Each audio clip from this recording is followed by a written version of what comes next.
मेरा मानना है कि लाइफ में कुछ भी कोइंसिडेंट नहीं होता है। हमारे साथ जो भी घटना घटती है उसकी पक्का कुछ ना कुछ वजह तो होती ही है। इसीलिए 15 अगस्त 1947 को भारत के आजाद होते ही आसमान में जब इंद्रधनुष खिलाया था, तो मैं मानता हूँ ये देश के आने वाले अच्छे दिनों का संकेत था। At the stroke of the midnight hour, when the world sleeps, India will awake to life and freedom. अब ऐसा भी नहीं है कि पिछले 77 साल देश के लिए सारे ही सुनहरे बीते हैं। बहुत ही दुख और काले दौर से ये देश हो गुजरा है। पर उस समय अंग्रेज जिस देश को सिर्फ 16% लिटरेसी और 80% पॉवर्टी में छोड़ गए थे, जी हाँ, उस समय 80% इंडिया की पॉपुलेशन पॉवर्टी के नीचे थी। मगर आज आजादी के इतने वर्षों बाद बहुत सी चीजों में एक वो चीज है जिसमें अपने देश ने बाकी पूरी दुनिया को पीछे छोड़ दिया है। Is India's homegrown digital payment system known as the Unified Payments Interface or UPI. UPI. And UPI transactions have hit a record high in the month of May. Real time digital payment में से 40% भागीदारी भारत की है। इसीलिए फिर जब scalar, जो कि एक टेक लर्निंग प्लेटफॉर्म है, जब वो मुझे चैलेंज करते हैं कि इस बार का इंडिपेंडेंस डे स्पेशल ट्रिप मुझे कैश नहीं बल्कि डिजिटल टेक्नोलॉजी यूज करके पूरा करना होगा, तो मैं ये खुशी खुशी एक्सेप्ट कर लेता हूँ। स्केलर को तो इंडियन डिजिटल टेक्नोलॉजी में इतना कॉन्फिडेंस है कि वो कहते हैं कि जिस भी स्टेट का नाम इस चिट पर आएगा, मुझे वहां जाकर ये चैलेंज कंप्लीट करना होगा। क्या ये आसान सा चैलेंज दे दिया भाई साहब? यूपीआई तो हर जगह चलता है। तो इस चैलेंज के लिए मेरी जो स्टेट आई है वो है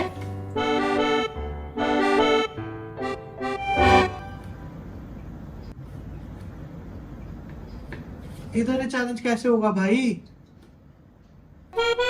इसलिए फिर यूपीआई से फ्लाइट टिकट बुक करके मैं निकल जाता हूँ। 498 यूपीआई हो जाएगा? हो जाएगा, yes. फिर कैब वाले भाई को भी फट से यूपीआई कर देता हूँ। हर बार लेट कैसे होता है मेरे को समझ नहीं आता। पर यार ऐसे यूपीआई कितनी है तो कमाल की चीज। 498 का बिल है, अब 2 रुपए का चिल्लड़ का कोई टेंशन नहीं। सॉर्टेड मेरा पूरा ट्रिप ही हो जाता। मगर अभी मैं जा रहा हूँ वहां मैं आज से पहले कभी नहीं गया हूँ। जगह इतनी दूर है कि दिल्ली से डायरेक्ट वहां की फ्लाइट भी बड़ी मुश्किल से मिलती है। नहीं, मैं कोलकाता की बात थोड़ी कर रहा हूँ। अभी तो मुझे यहाँ से और आगे जाना है। तो अपना करीब 1 घंटा यहाँ कोलकाता एयरपोर्ट पे फोड़ने के बाद ये बात मैं श्योरिटी से कह सकता हूँ कि भाई रात में एयरपोर्ट से बोरिंग जगह कोई भी नहीं है। यहाँ पे जितने भी स्टॉल्स हैं 90% ऑफ देम बंद है। सुनसान देख रहे हो कितना है, ना लॉन्ज है, ना स्टॉल है, ना लोग हैं। करें तो क्या करें? एक काम करते हैं, क्योंकि मेरे पास अभी बहुत सारा टाइम है, तो तुम्हें एक बड़ी इंटरेस्टिंग कहानी सुनाता हूँ, आज़ादी की कहानी। देश को आज़ादी ऐसे ही नहीं मिल गई थी। इसके लिए कई वीर सेनानियों ने अपना खून बहा था। ऐसा ही एक किस्सा है काले पानी की सजा का। इसके बारे में आज ज्यादा बातचीत नहीं होती है। ये एक ब्रिटिश टाइम का कॉलोनियल प्रिजन था, जहां जब कोई ब्रिटिश राज के खिलाफ आवाज उठाता, उसको पकड़कर देश की कैपिटल से लगभग 3000 किलोमीटर दूर अंडमान के इस आइलैंड पर बनाई गई खास जेल में रखा जाता था। He was handcuffed and kept standing for 7 days because a note from another prisoner was found in his cell. Jail भी इस तरह से बनाया गया था कि कोई कैदी किसी और से बात तो दूर उसको ठीक से देख तक ना पाए। यदि भूले से कोई जेल की दीवार लांघकर भाग भी निकले तो या तो जंगलों में भटक कर मर जाए या फिर इस विशाल समुद्र में डूब जाए।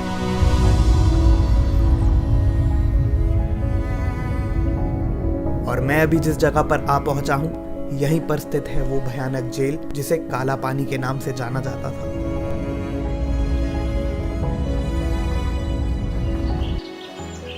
मेरे पीछे ये वीर सावरकर इंटरनेशनल एयरपोर्ट। सुबह के हुए 7:30 और मैं पहुंच गया हूँ पोर्ट ब्लेयर। एयरपोर्ट बन गया। ये ओपन अभी नहीं हुआ है। ओपन नहीं हुआ है, कुछ टाइम से स्टार्ट हो जाएगा। इंटरनेशनल एयरपोर्ट बन गया है। यहाँ पे मतलब कि 3 कैटेगरी के मतलब यहाँ पे सेटल किया हुआ है। हाँ जी। सबसे पहला यहाँ पे 342 कैटेगरी होता है, जो जैसे यहाँ पे आजादी के बाद जितने सारे जो कैदी थे ना, हाँ जी, जो कैदी थे आजादी के बाद वो जो रह गए वो 342 कैटेगरी पे आता है। उसके बाद थोड़े बहुत कम लोग थे ना, तो यहाँ पे अगर तो ऐसे थोड़ा कम लोग रहेंगे तो फिर कोई ना कोई कंट्री फिर इनको कब्जा कर लेगा। हाँ। तो गवर्नमेंट ने क्या किया कि बहुत मतलब हर एक स्टेट से ऐसे लोगों को लाके यहाँ पे सेटल किया। तो सेटल किया 62 पे। अच्छा, 62 पे okay. सेटल किया, उसमें से 62 पे मेरे नाना दादा को भी यहाँ पे गवर्नमेंट ने सेटल किया। तो आप कहाँ से आए थे? मेरा मेनलैंड मेरा रांची झारखंड पड़ता सर। अच्छा। और मेरा फर्स्ट टाइम है यहाँ पे पोर्ट ब्लेयर के अंदर, तो मैं दादा से पूछ रहा था आपका हिंदी इतना अच्छा कैसे है, क्योंकि हिंदी मतलब काफी सही बोल रहे हैं, तो उन्होंने बताया ये रीजन है। तो यार क्या ही कमाल की जगह ये, हम ऐसे साइड से आ रहे थे, मैंने दादा को बोला एक मिनट गाड़ी साइड पे लगा लो, क्योंकि ये अभी मैं जहाँ खड़ा हूँ ये है first tricolour hosting in India. यहाँ पे नेताजी सुभाष चंद्र बोस ने पहली बार 1943 के अंदर हमारा राष्ट्रध्वज ये तिरंगा को यहाँ पर फहराया था। इतना यार इतनी सुंदर लग रही है ये जगह, मैं सोच रहा हूँ अभी तो ऑफ सीजन है तभी ऐसी दिख रही है, पूरा समुद्र का पानी नीला है, क्या कमाल का दिख रहा है। तो ये पीक सीजन में कैसा दिखता होगा भाई, I am just to excited. आगे चलते हैं अपने होम स्टे पे, उसके बाद स्केलर के दिए हुए सारे चैलेंजेस को हम पूरा करेंगे। दादा यूपीआई हो जाएगा? फिर कैब वाले दादा को यूपीआई के थ्रू बड़े ही आसानी से पेमेंट करने के बाद हो गया। Thank you bye bye. एक मिनट, हाँ पहले नजारा तो देख लूं। ओ भाई साहब,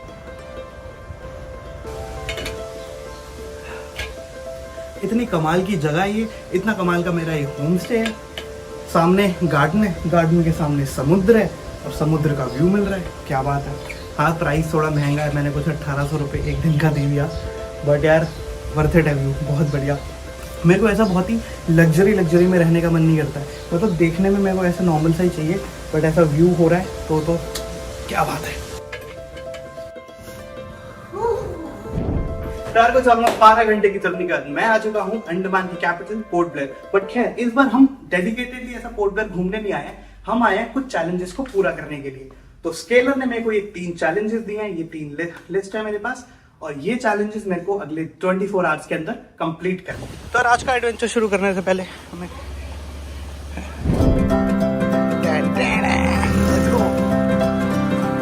challenge number 1, adrenal pumping activities. Book adventure sports such as bungee jumping, sky diving और वाटर राफ्टिंग। ओके, तो अभी मैं जिस जगह पे उसको बोलते हैं वाटर स्पोर्ट्स कॉम्प्लेक्स, और यहाँ से एक्चुअली तो हम एड्रेनल रश वाला चैलेंज पूरा कर सकते हैं। हेलो सर, मेरा नाम प्रवीण कुमार है, यहाँ में मैं एक्टिविटी कराता हूँ जैसा जज की राइड। आप लोग जब पेमेंट लेते हैं तो यूपीआई एक्सेप्ट कर लेते हैं? जी सर, यूपीआई से लेते हैं, क्योंकि कैश का झंझट नहीं होता है। यूपीआई में हमारा फायदा भी है, कोई चोरी होने का ये नहीं है, इसलिए मैं यूपीआई लेता हूँ। Challenge number 2, remote wilderness expedition. Plan a self guided hiking और camping trip, pre booking flight permits, rental through digital platform. भाई ये इतनी कमाल की जगह है ना, एकदम ऐसा जंगल है भाई, देख रहा हूँ मैं पूरे जंगल के बीच में अपनी स्कूटी दौड़ा रहा हूँ, पूरी पावर, मजा आ रहा है। देखा स्पीड लिमिट में चला रहा हूँ, but you know full enjoy.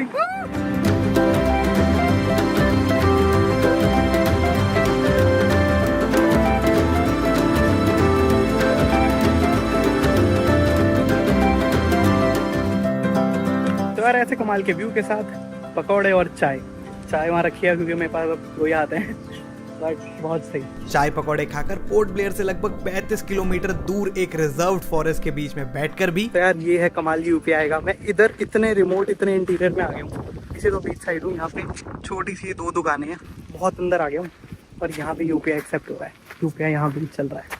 आप यहाँ दुकान कितने टाइम से चला रहे हैं? हम लोग 25 साल से हैं। 25 साल से आप यहाँ पे हैं? क्या बात है। जन्म पे इधर पे है। अच्छा, जन्म इधर ही। जन्म आपका इधर ही है।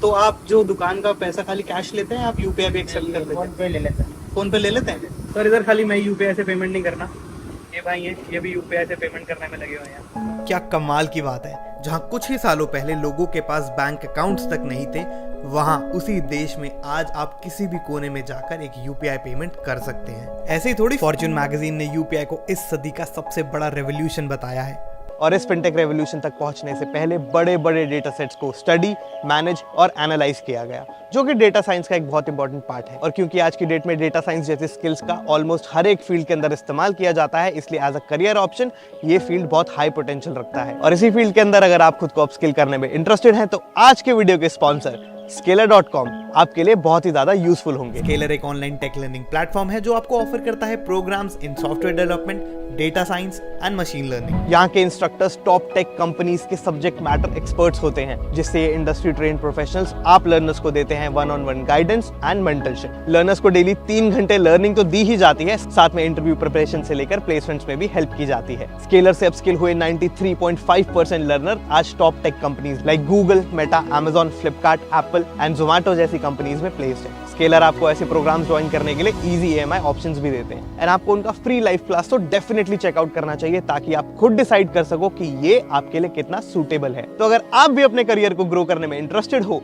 तो स्केलर को जरूर चेक करें, इनका लिंक डिस्क्रिप्शन में मेंशन्ड है। Now let's continue with today's video. Cellular jail, जिसको काला पानी की सजा के नाम से भी जाना जाता है, इसके कॉम्प्लेक्स में एक ऐसा पेड़ खड़ा है जो लगभग 150 साल पुराना है। इस पेड़ ने इतिहास में सब कुछ देखा है, कैसे ये जेल बनाई गई और कैसे यहाँ पर हमारे वीर स्वतंत्रता सेनानियों को तड़पाया गया। चलेंगे सेलुलर जेल भी घूमने, पक्का चलेंगे। पहले एक आखिरी बचा हुआ चैलेंज कंप्लीट कर लेते हैं। Cashless souvenir hunt. Buy unique souvenirs, only digital payments. तो अपने लास्ट चैलेंज के लिए मैं आ गया हूँ सोवेनियर शॉप। यहाँ से देखता हूँ क्या क्या ले सकते हैं। ओ वाओ, कुछ देर शॉपिंग और एक फेल्ड शंख बजाने के अटेम्प्ट के बाद ये देखिए, ऐसे पकड़ते हैं ना, ऐसे पकड़िए, यहाँ से नीचे करिए। ओके।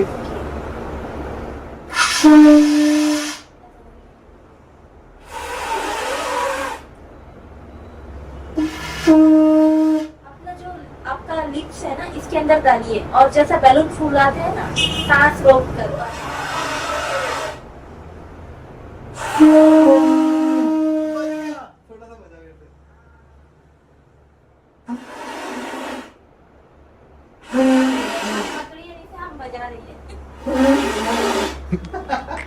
आप अपनी शॉप के अंदर UPI एक्सेप्ट कर लेते हैं? जी सर। इससे आपको क्या फायदा होता है? सर क्लोजिंग के समय इजी होता है, कैश गिनना नहीं पड़ता है ना, पैसा जो है इसमें आपको सब पता चल जाता है कि कहाँ क्या हुआ। ओके ठीक है, थैंक यू सो मच। मैं इसका आपको UPI कर देता हूँ। Thank you. इतनी जल्दी हीरो नहीं बनना चाहिए था। एक्चुअली यहाँ पर एंट्री के लिए एक टिकट लगती है 30 रुपए की, और जो एंट्री काउंटर है वो UPI एक्सेप्ट नहीं करते हैं, which is embarrassing for me, क्योंकि मैं अभी हीरो बन रहा था कि क्या ही चैलेंज दिया है।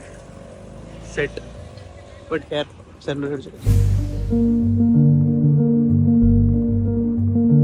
इस जेल का कंस्ट्रक्शन शुरू किया गया था सन 1893 में और करीब 13 साल के बाद 1906 में ये जेल बनकर तैयार हुई। 693 सेल्स के साथ बनाई गई ये जेल इतनी भयानक इसलिए भी थी क्योंकि इसका हर एक सेल एक काल कोठरी के जैसा था। तो जी ये एक्चुअली वो सारे सेल हैं जहाँ पे फ्रीडम फाइटर्स को रखा जाता था, इस 13x7 के कमरे में। ये देखो कितना छोटा सा कमरा है।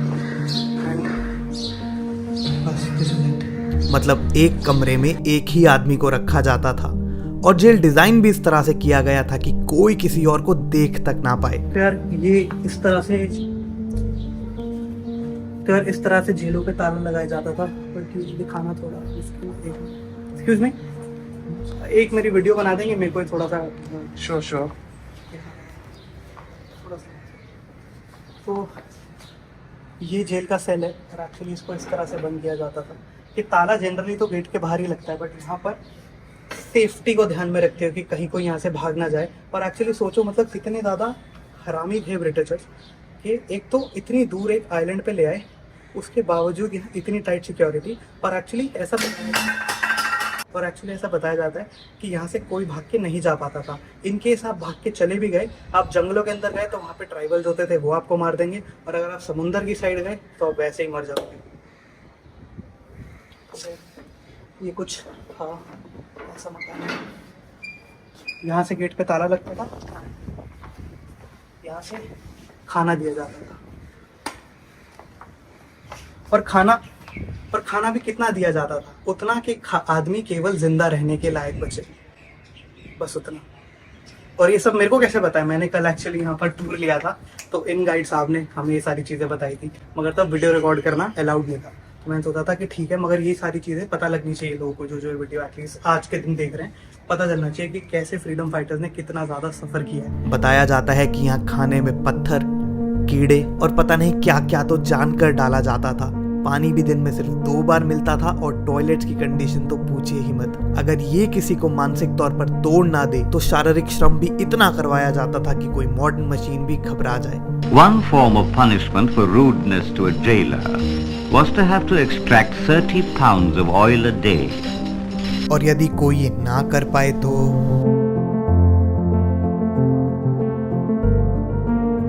इतनी घटिया हालातों के बाद भी एक ऐसा सेल था जहां तब भी दीवारों पर आजादी के गीत लिखे जा रहे थे। तू कैसे बुलाएगा वीर विनायक दामोदर सावरकर। तू लौट के आएगा।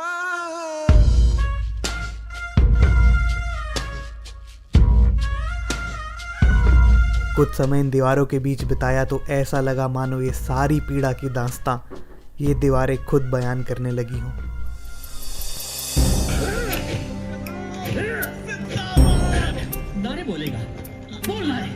और भी कितने ऐसे बेनाम क्रांतिकारी थे जिनका आज हमें हिस्ट्री में कहीं भी मेंशन नहीं मिलता है। कभी सोचता हूं कि जब ये सब महान लोग ऊपर आसमान से आज के नए भारत को देखते होंगे तो क्या महसूस करते होंगे। तक आपको पता लग गया होगा कि इंडिया ने ओवरटेक कर लिया है यूनाइटेड किंगडम को as the 5th largest economy in the world. मुझे यकीन है कि मेरी तरह और आप सबकी तरह उन सबको भी इस नए भारत पर बहुत गर्व होता होगा। There are actually a lot of countries around the world that already have adopted UPI as an accepted form of payment in their country.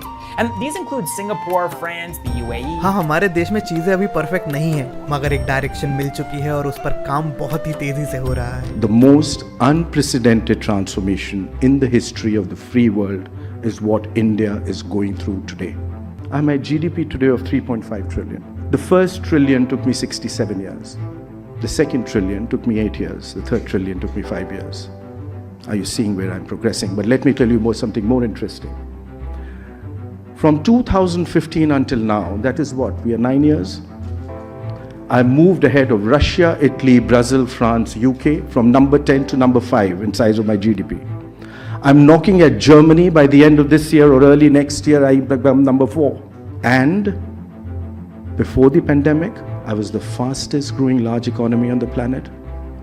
And after the pandemic, I am the fastest growing large economy on the planet. ये video मेरा एक छोटा सा effort था आज आज़ादी के दिन हमारे देश में हुई प्रोग्रेस और डेवलपमेंट दिखाने का, और ये वीडियो स्केलर के सपोर्ट के बिना नहीं बन पाता। So thank you Scalar for sponsoring this video. जय हिंद।